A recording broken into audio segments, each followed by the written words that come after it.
ಆ ಊರಿನ ಹೆಸರು ಏನು ಅಂತ ಕೇಳ. ಹೌದು ಹೌದು. ಅಪ್ಪಾಜಿಯವರ ಏನ್ರಿಪ್ಪ? ನಮಗ ಗುರುನಾಥ ಬುದ್ಧಿ ಕೊಟ್ಟಟ್ಟು, ನಮಗ ಭಗವಂತ ಜ್ಞಾನ ಕೊಟ್ಟಟ್ಟು ಗುರು ಹಿರಿಯರ ಹೇಳಿಕೆ ಪ್ರಕಾರ ಯಾಕೈತಪ್ಪ ಅಂತಂದ್ರ ಹೆಂಗದ್ರಿಪ್ಪ ಮಾತ? ಯಾಕಪ್ಪ ಅಂದ್ರ ಮಾಳಿಂಗರಾಯನ 7 ಮಂದಿ ಗೆಳೆಯರ ಹೆಸರು ಏನೇನಪ್ಪ ಅಂತಂದ್ರ ಏನ್ರಿಪ್ಪ? ಒಂದನೇದವ ತಕ್ಕಳಿಕಿ ಹೆಗ್ಗರಾಯ, ಹೌದು. ಎರಡನೇದವ ತದ್ಯವಾಡಿ ಯಲಮುತ್ಯ, ಮೂರನೇದವ ಕುಣಸಿ ಕ್ಯಾಮರಾಯ, ಹೌದು. ನಾಲ್ಕನೇದವ ಮಂಗಳವೇಡ ದ್ಯಾವಮುತ್ಯ, ಐದನೇದವ ಅವ್ರ ಸಂಘ ಚೌಡಲಮುತ್ಯ, ಹೌದು.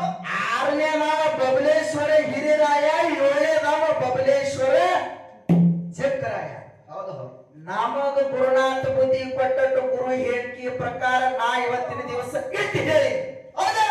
ಇದ ಅಲ್ಲ ಮಗನ, ಮುಂದಿನ ಸಂಧಿಗೆ ಇದು ಬ್ಯಾರೇನೆ ಐತಪ್ಪ ಅಂತ ಮುಂದಿನ ಸಂಧಿಗೆ ಅವಶ್ಯ ಹೇಳಬಹುದು. ಅಪ್ಪಾಜಿಯವ್ರು ಹೇಳ್ಬೋದು. ಇಲ್ಲ ಮಗ ಹೇಳುತ್ತೆ ಬರಬರಿ ಅಂತ ಹೇಳಿ ಹೊಂದಬೇಕು. ಹೌದು. ಮಗನ ನೀ ಹೇಳುದು ತಪ್ಪದ, ನಾ ಹೇಳ್ತೀನಿ ಕೇಳತ್ತಾರೆ ಹೊಂದಬೇಕು. ಕೇಳ ಮಗನ ಕಿವಿ ಗಡ್ಡಿ ಹಿಡಿದ್ರು ಏನು ಅರ್ಥ ಇಲ್ಲ. ಯಾಕ್ರಿ ದೈವದವ್ರು? ಹೌದು.